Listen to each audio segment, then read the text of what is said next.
A imigração japonesa para o Brasil é um fenômeno profundamente enraizado em transformações geopolíticas e econômicas globais. O processo teve início formal em 1895, com a assinatura do Tratado de Amizade, Comércio e Navegação entre os dois países. No entanto, os fatores que impulsionaram essa migração são complexos e revelam um cenário de profundas mudanças no Japão e no Brasil. Enquanto o Japão enfrentava uma crise demográfica e dificuldades econômicas decorrentes da restauração Meiji, o Brasil buscava soluções para a escassez de mão de obra nas lavouras cafeeiras, após a abolição da escravatura em 1888. O dia 18 de junho de 1908 marcou um grande marco na imigração japonesa e para a população brasileira, com a chegada do navio Kasato Maru ao Porto de Santos, trazendo o primeiro contingente oficial de imigrantes. A bordo, 781 japoneses, majoritariamente camponeses, desembarcaram com a esperança de um futuro próspero. No entanto, ao chegarem às fazendas de café, encontraram condições laborais extenuantes, promessas descumpridas e o ambiente marcado por barreiras linguísticas e culturais. A comunicação precária e a desconfiança por parte dos empregadores brasileiros dificultaram a integração. Muitos imigrantes se viram em situações análogas à servidão, recebendo salários insuficientes para sobreviver. Ainda assim, com resiliência e espírito comunitário, os japoneses começaram a construir suas próprias colônias agrícolas. Apesar das dificuldades iniciais, os imigrantes japoneses demonstraram um forte senso de coletividade. Em diversas regiões, estabeleceram cooperativas agrícolas, fundaram escolas para preservar sua língua e valores culturais e contribuíram para a diversificação da economia local. A cidade de São Paulo, em especial, tornou-se um dos maiores centros da diáspora japonesa no mundo, sendo o bairro da Liberdade um símbolo dessa presença. Os japoneses, desde o início da imigração, não conseguiram fugir do preconceito racial e foram vistos como um grupo estrangeiro difícil de assimilar. Seu idioma, costumes e organização social despertavam desconfiança entre os brasileiros, que os chamavam de japoneses de olhos puxados, amarelos, China, barbichas de bode e até mesmo de macacos, pelas mulheres japonesas carregarem seus filhos nas costas. Até mesmo no trabalho eram chamados de preguiçosos e que não serviam para a área rural. Mas tudo isso iria piorar com a Segunda Guerra Mundial. Em 1937 surgiu uma grande onda imigratória japonesa para o Brasil. Esta porque a Segunda Guerra Sino-Japonesa havia começado e muitos imigrantes temiam por suas vidas e preferiam imigrar para um país com um futuro próspero. Isto se perdurou até 1942, quando o Brasil rompeu relações com o Japão e declarou guerra ao eixo, encerrando o ciclo imigratório. A comunidade japonesa passou a ser tratada como inimiga do Estado, e os poucos preconceitos que haviam superados novamente voltaram. Esses duraram até 1946. Mesmo após o fim da guerra, eles continuaram sofrendo muitos preconceitos e continuavam sendo tratados como inimigos. Nesse documentário a seguir, você verá sobre a rendição do Japão, que foi assinado em um navio, sobre o comando do general Douglas MacArthur, e após isso você verá os efeitos que os japoneses sofreram durante a Segunda Guerra Mundial no Brasil e após.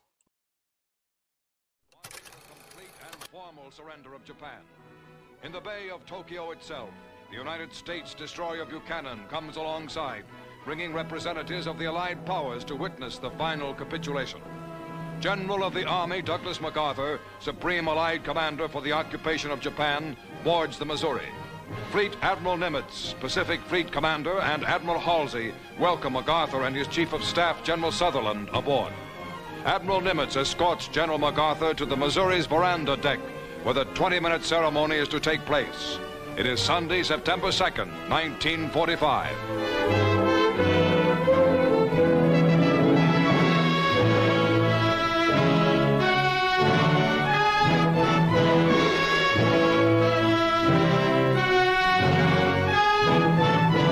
Cameramen and reporters of many countries record this historic moment as United Nations military leaders crowd aboard the Missouri and examine souvenir cards bearing the Japanese flag, special mementos of the occasion. And now, in a Navy launch, the Japanese surrender party arrives. They are headed by Agent Mamoru Shigemitsu, Foreign Minister of the Japanese Surrender Cabinet, who was wounded by a Korean patriot in Shanghai years ago and walks on an artificial leg.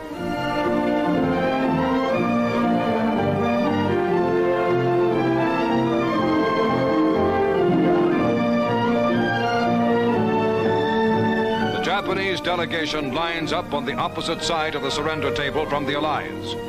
A war which had entered its 8th terrible year in China, which had raged for 3 years and 9 months for America and Britain, which was the brutal, costly eastern half of the most horrible worldwide war in human history, is now within minutes of ending for good.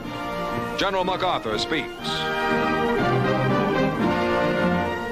We are gathered here, representatives of the major warring powers, to conclude a solemn agreement whereby peace may be restored. The issues involving divergent ideals and ideologies have been determined on the battlefields of the world, and hence are not for our discussion or debate. The terms and conditions upon which surrender of the Japanese imperial forces is here to be given and accepted are contained in the instrument of surrender now before you. As Supreme Commander for the Allied Powers, I announce it my firm purpose, in the tradition of the countries I represent, to proceed in the discharge of my responsibilities with justice and tolerance, while taking all necessary dispositions to ensure that the terms of surrender are fully, promptly, and faithfully complied with. I now invite the representatives of the Emperor of Japan and the Japanese government and the Japanese Imperial General Headquarters to sign the instrument of surrender at the places indicated. Mr. Shigemitsu comes to the surrender table. These dramatic first pictures were made by newsreel war correspondents and Army and Navy cameramen and were specially flown back from Tokyo. The time is 9:05 a.m. The Japanese have been on board exactly 10 minutes.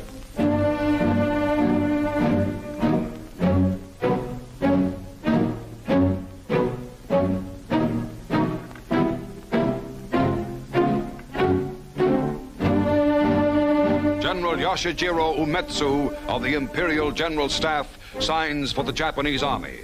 The surrender documents by which Japan agrees to lay down arms completely and to obey all Allied orders issued by General MacArthur were printed by the Army on rare parchment found in a basement in ravaged Manila.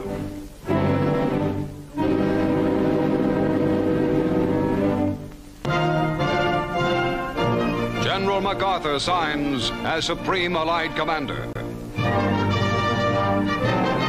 The first pen used is presented to General Wainwright of Corregidor.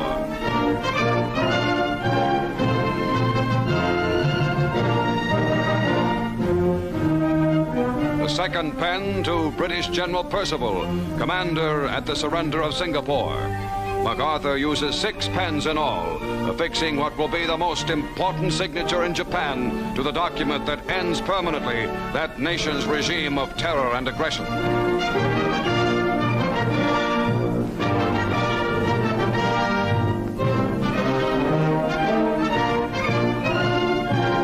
For the forces of the United States itself, Admiral Chester Nimitz signs. Behind Nimitz are the Third Fleet's Admiral Halsey and Admiral Sherman, famed amphibious commander.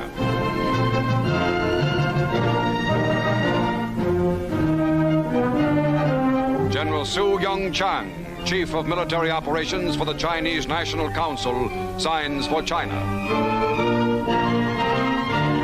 Admiral Sir Bruce Fraser, Commander of the British Pacific Fleet for the United Kingdom. Lieutenant General Kumsa Nikolaevich Derevyanko for Soviet Russia.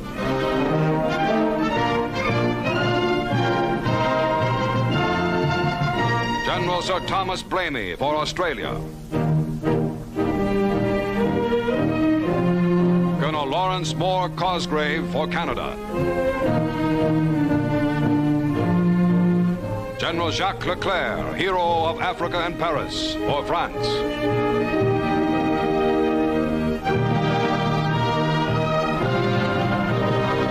Admiral C.E.L. Helfrich for the Netherlands. Air Vice Marshal L.M. Issett for New Zealand.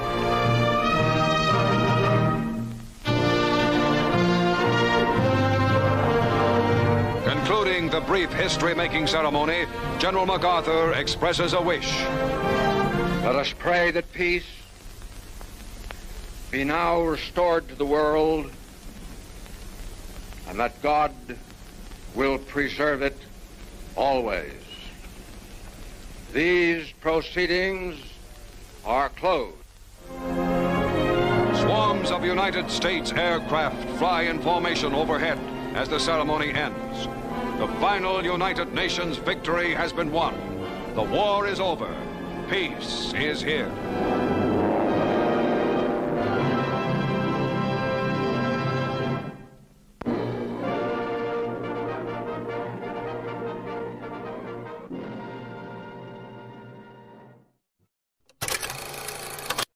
O ano era 1945 e nas rádios brasileiras ecoava a mensagem de rendição do Japão, traduzida diretamente do imperador japonês.